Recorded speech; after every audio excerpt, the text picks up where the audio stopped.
बरदरान इस्लाम, अस्सलामुअलैकुम रहमतुल्लाहि बरकातहू। आज हम वक्फ एक्ट 1995 के तहत किसी भी वक्फ अदारे के लिए किस तरीके से मैनेजिंग कमेटी बनाने के अहकामात वक्फ एक्ट में दिए गए हैं उसके बारे में जानकारी हासिल करेंगे। अमूमन देखा गया है कि किसी भी वक्फ अदारे में मस्जिद हो, दरगाह हो, शॉपिंग कॉम्प्लेक्स हो या क़ब्रस्तान हो या मुसाफिर खाना हो, जो भी वक्फ अदारे हैं जहाँ पर कोई मैनेजिंग कमेटी रहती है, ये उनके इख्तियारात में रहता है कि उनका वक्त मुकम्मल होने से पहले दूसरी मैनेजिंग कमेटी को बना दिया जाए ताकि उस वक्फ अदारे की ठीक तरीके से एडमिनिस्ट्रेटर हो। लेकिन अफसोस के वक्त रहते हुए वो मैनेजिंग कमेटी के सदर या सेक्रेटरी या मेंबरान ये कदम नहीं उठाते, जिसका नतीजा यहाँ तक आ जाता है कि वक्फ बोर्ड को मजबूरन वहाँ पर केयर टेकर बनाया जाएगा और एडमिनिस्ट्रेटर बिठा देते हैं। उसके बाद उस वक्फ अदारे की मैनेजिंग कमेटी बनाना इतनी जद्दोजहद होती है कि मानो कोई जंग छिड़ गई हो। आप देखेंगे बहुत से मसाजिदों में, बहुत से वक्फ अदारों में जब मैनेजिंग कमेटी की बात आती है तो लड़ाई झगड़े शुरू हो जाते हैं, यहाँ तक कि पर्सनल दुश्मनी तक बन जाती है और वक्फ ऑफिसर को हो या चेयरमैन, वो सब इतनी घिनौनी हरकत कर देते हैं कि पुलिस को दावत दे देते हैं कि मस्जिदों में आ जाएं। जब पुलिस मस्जिद में आती है, आकर हमारी निगहबानी करेगी कि किस तरीके से हम लड़ते हैं एक मस्जिद की कमेटी बनने के लिए। ये बहुत शर्म की बात है कि ये जाहिर करना भी मुमकिन नहीं है कि जिस तरीके से पुलिस अधिकारी और सियासतदान, मिनिस्टर्स, एमपी, एमएलए सब लोगों के चौखटों पर जाते हैं ये लोग कि फलां कमेटी को बनाएं, फलां मेंबर्स को बनाएं। किसके लिए? इस मस्जिद के लिए, इस अल्लाह के घर के लिए, जो यहाँ ये वादा करके आते हैं कि हम इस पर खिदमत करेंगे। खिदमत करने के लिए ये लोग लड़ाई झगड़े करेंगे। ये सब किस वजह से होता है कि जब मौजूदा वक्फ मेंबर्स और मौजूदा उस कमेटी की मैनेजिंग कमेटी ये कदम नहीं उठाते कि आने वाले दिनों के लिए कोई अच्छी सी कमेटी बना दे। उनकी इस बेजवाबदारी से हमारे वक्फ अदारे, हमारे मसाजिदों पुलिस की चौखटों तक जाकर पहुंच रहे हैं।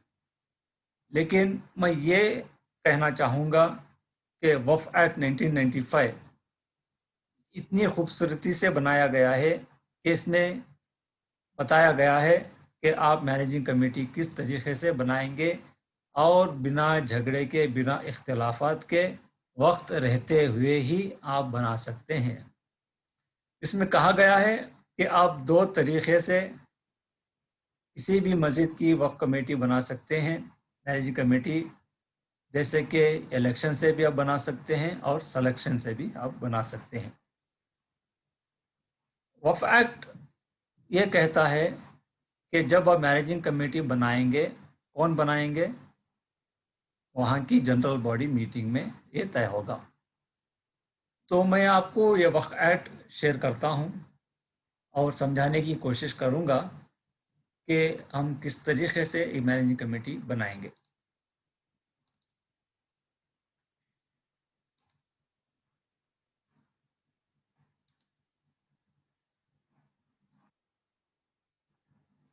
ये वक्फ कानून है। क्या बताता है Waqf Act? General body means a group of members of waqf institution whose name is entered in the register of waqf। यानी कि जो भी वक्फ कमेटी बनती है वक्फ अदारे की, वो कौन बनाएगा?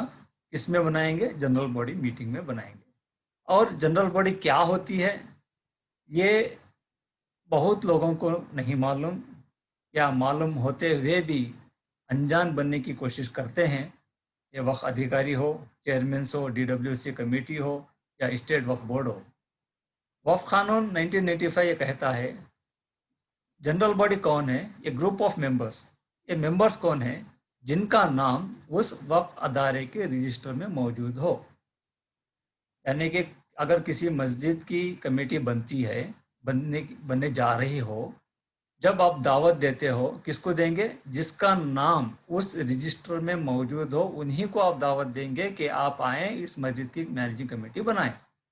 لیکن آج کیا چل رہا ہے، کہیں اگر کسی بھی جنرل باڈی میٹنگ اگر آپ دعوت دیتے ہیں، جمعے میں اعلان کرتے ہیں، 3 وقت 3 اعلان ہوگا کہ فلاں دن آپ جنرل باڈی میٹنگ رکھیں گے، آپ آ جائیں گے۔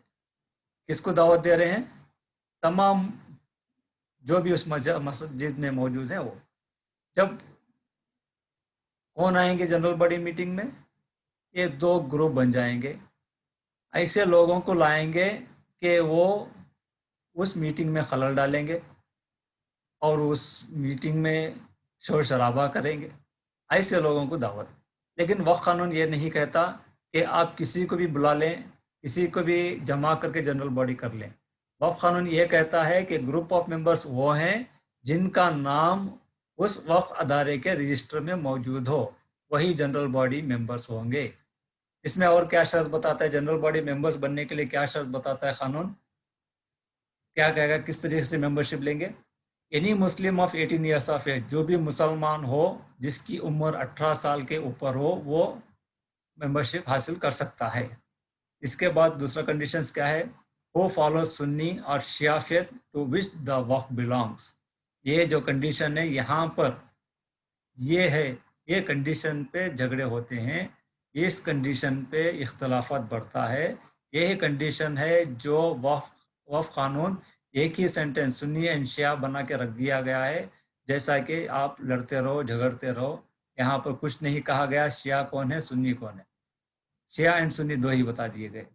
جیسا کہ اب شیعہ تو یہ کمیونٹی ہے جن کے مساجد اور عاشقانے چلتے ہیں، وہاں پر میرے خیال سے اتنا اختلافات نہیں ہوگا۔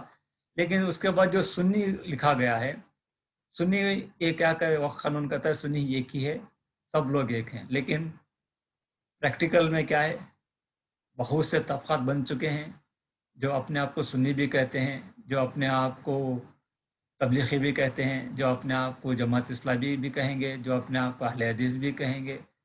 تمام اپنے تحریکوں سے اپنے جماعتوں کو ریکگنائزیشن دے دیا گیا ہے، اور ریکگنائزیشن اس وقف قانون میں نہیں لایا گیا، یہاں پر سنی ہی کہیں گے۔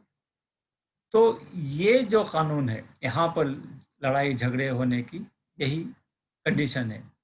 کچھ لوگ کہیں گے ہماری سنیوں کی مسجد ہے، یہاں تبلیغی جماعت آ کر ممبرشپ لے رہے ہیں، کچھ ممبرشپ تبلیغی جماعت کے یہاں سنی آ رہے ہیں، اہل حدیث آ رہے ہیں۔ یہ ایسا مسئلہ بن چکا ہے یہ قانون، اس میں جس کو سلجھانا بہت مشکل ہے، اور تمام اکابروں کو بیٹھ کر اس مسئلے کا بھی حل نکالنا چاہیے۔ یہ کیا کہیں گے؟ who follows Sunni and Shia faith to which the وقف belongs، یعنی کہ جو وقف ادارہ ہے، جو مسجد اگر شیعہ کی ہے تو وہاں کا شیعہ کا ممبر بنے گا، جو مسجد سنی کی ہے تو وہاں سنی ممبر بنے گا۔ اس سے میرے خیال سے یہ لگتا ہے اس میں اختلافات کرنے کی وجہ اتنی نہیں ہونی چاہیے، کہ وقف بورڈ کو چاہیے کہ سرکولر بھی آپ وہ دے سکتے ہیں، جس طریقے سے وہاں پر ایک پریکٹیکل ایک دستور سے جو مسجد یا درگاہ چلتی ہے اس طریقے سے وہاں کے ممبر لوگ ہوں۔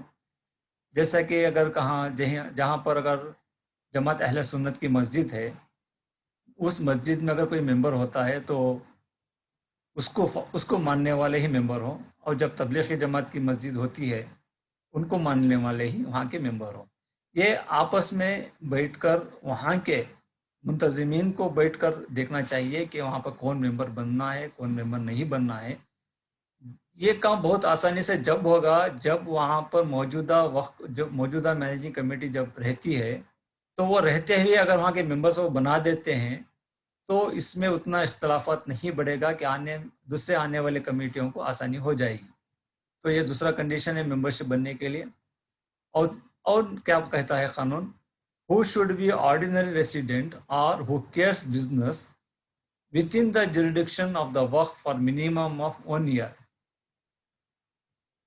ये क्या, ये वक्फ अदारे का जुरिडिक्शन बताता है कि अगर कहीं पर एक मस्जिद है, अगर कोई बंदा या कोई मुसलमान उस मस्जिद में मेंबरशिप हासिल करना चाहता है तो उसे चाहिए कि वो उस मस्जिद के अतराफ, उस जुरिडिक्शन अतराफ उसका 1 साल से वो रहता हो या उसका बिजनेस वहाँ 1 साल से हो, तो वही मेंबरशिप हासिल कर सकता है, ना कि मस्जिद कहीं पर एक है, कहीं पर है, ये कहीं पर रहता है, वहाँ जाकर मेंबरशिप वो हासिल नहीं कर सकता।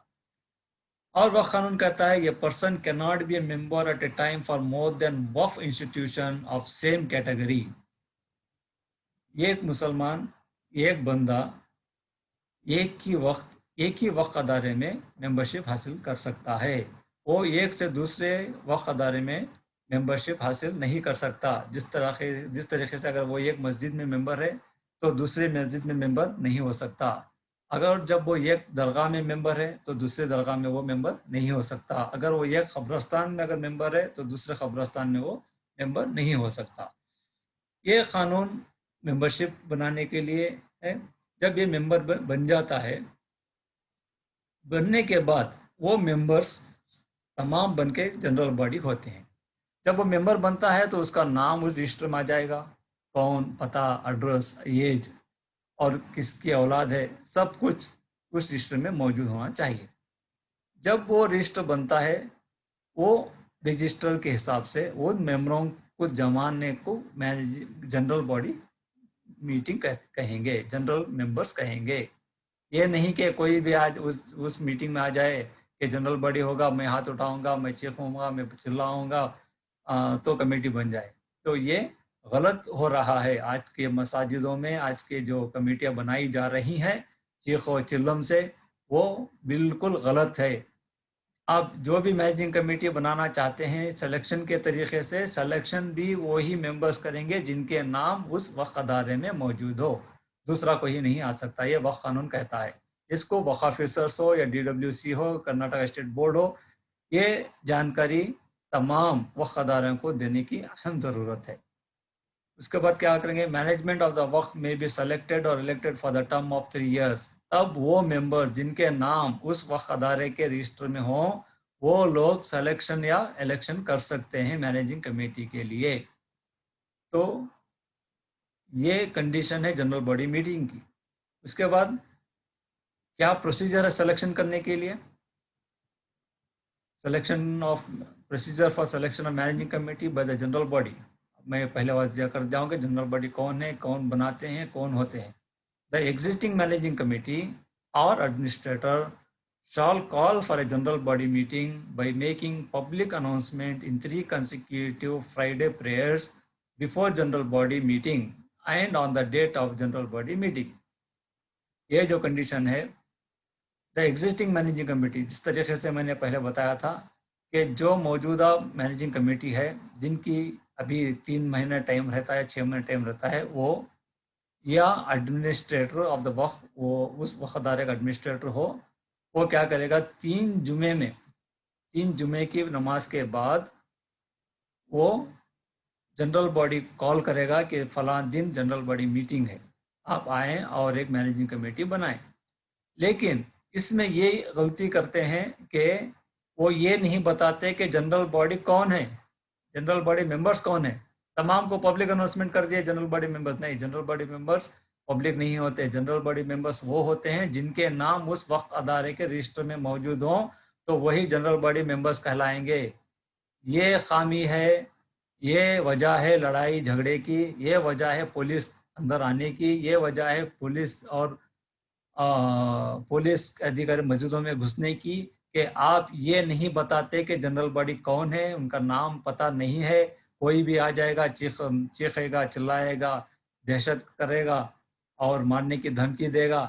वो सब जनरल बॉडी मेंबर्स नहीं है। जनरल बॉडी मेंबर वही हैं जिनके नाम वहाँ पर मौजूद हों। ये ख्याल वक्फ ऑफिसर्स को हो या उन्हें रखने की बहुत सख्त ज़रूरत है। उसके बाद क्या करेंगे, any officer from district book advisory committee or board shall be invited as an observer to the said proceedings of the general body meeting। अगर आप managing committee general body meeting बुला रहे हैं, तो आपको चाहिए कि वो डिस्ट्रिक्ट वक्फ एडवाइजरी कमेटी से किसी ऑफिसर को यानी मेंबर्स को बुलाएं या वक्फ ऑफिसर को बुलाएं, किसके लिए, ऑब्जर्वर के लिए, या जब वहाँ पर अगर कोई केयर टेकर है तो वो भी DWSC के मेंबर को बुलाएगा। उसके बाद they shall select the managing committee in the set general body meeting. उस जनरल बॉडी मीटिंग में वो लोग सेलेक्ट करेंगे, यानी कि अगर उस जनरल बॉडी मीटिंग जो मेंबर्स हैं वहाँ पे नाम पेश करेंगे, तो वो ऑब्जर्वर जो एडमिनिस्ट्रेटर हो या मैनेजिंग कमेटी के सदर सेक्रेटरी हो, उनके नाम पुकारेंगे, भाई फला बंदा ने, फला मुसलमान ने, फला बंदे ने इस मैनेजिंग कमेटी के मेंबर होने की गुजारिश की है, एप्लीकेशन दिया है, क्या आप इसको मंजूर करेंगे।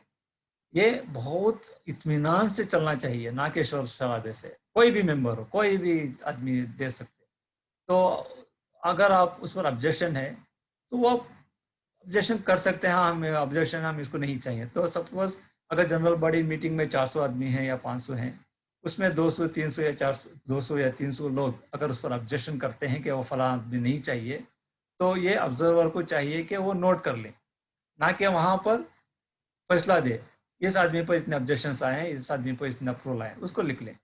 जितने भी हों, एक सपोज 11 नाम आते हैं या 12 नाम आते हैं, 13 नाम आते हैं, उनमें से कितने ऑब्जेक्शन आए, कितने अप्रूवल आए, वो सब ऑब्जर्वर की ड्यूटी है कि वो वहाँ पे रिकॉर्ड कर लें, ना कि वहाँ पर बैठ के शोर शराबे के बीच में उसको अप्रूव कर दें, चलो भाई ये कमेटी हो गई। नहीं, ऐसा नहीं है, इत्मीनान से होना चाहिए। अल्लाह का घर है, अल्लाह के घर में आप जब मस्जिद में ये कमेटी को चुनते हैं तो उसका एहतराम भी आपको करना बहुत ज़रूरी है। तो आजकल क्या हो रहा है, जब एक नाम आता है तो गलाटा होगा, ये ऑब्जेक्शन जैसा आता है उसके फॉलोअर उसके अपोजिट बनेंगे, तो ये हाथापाई तक जा पहुंचता है, वो बिल्कुल गलत है, ऐसा नहीं होना चाहिए। तो इसलिए जनरल बॉडी मीटिंग में, इसीलिए मैं कहता हूँ, इसलिए मैं जोर देता हूँ कि जनरल बॉडी मीटिंग उन्हीं लोगों को बुलाएं जिनके नाम उस वक्फ अदारे के रजिस्टर में मौजूद हों, तब ये डिसिप्लिन आपको पैदा होगा। उसके बाद the name of the person so selected shall be attested by the observer and forwarded to the board for its approval. जब उन कुछ बंदों के जो 11 नाम आप चुनते हैं, अगर बिना ऑब्जेक्शन के या ऑब्जेक्शन कम है या अप्रूवल ज़्यादा है, नंबर में ज़्यादा है, तो उनकी लिस्ट बनाएं, उसका अटेस्ट करें ऑब्जर्वर, और वो फॉरवर्ड कर दें अप्रूवल के लिए। तो ये प्रोसीजर है कॉन्स्टिट्यूशनल मैनेजिंग कमेटी सेलेक्टेड का। तो इस तरीके से आप सिलेक्शन कर सकते हैं बिना कोई झगड़े फसादात के। तो ये कुछ समराइज प्रोफाइल था। इंशाल्लाह नेक्स्ट इलेक्शन किस तरीके से होगा मैनेजिंग कमेटी बनाने का, इसके बारे में पेश करूंगा। इंशाल्लाह हम और जानने की कोशिश करेंगे कि वक्फ कानून क्या कहता है, हम किस तरीके से वक्फ अदारों को चला रहे हैं, क्यों इस तरीके से लड़ाई झगड़े कर रहे हैं, क्यों इस तरीके से पुलिस को हमारे निगहबान बना रहे हैं, क्यों इस तरीके से सियासतदानों को हम हमारे वक्फ अदारों में घुसवा कर हमारी जो वजूद है, हमारा जो इस रिलीजियस वजूद है, उसको ख़तरे में डाल रहे हैं। ये सब हम जानने की कोशिश करेंगे इंशाल्लाह। नेक्स्ट अगले वीडियो में इलेक्शंस के बारे में बताऊंगा। उम्मीद करता हूं कि मेरा ये वीडियो आपको पसंद आए और जो कुछ भी खिदमत खल्क़ खुदा के लिए की जाए, अल्लाह उसे कबूल फरमाए। आमीन सुभान। अल्लाह हाफ़िज़।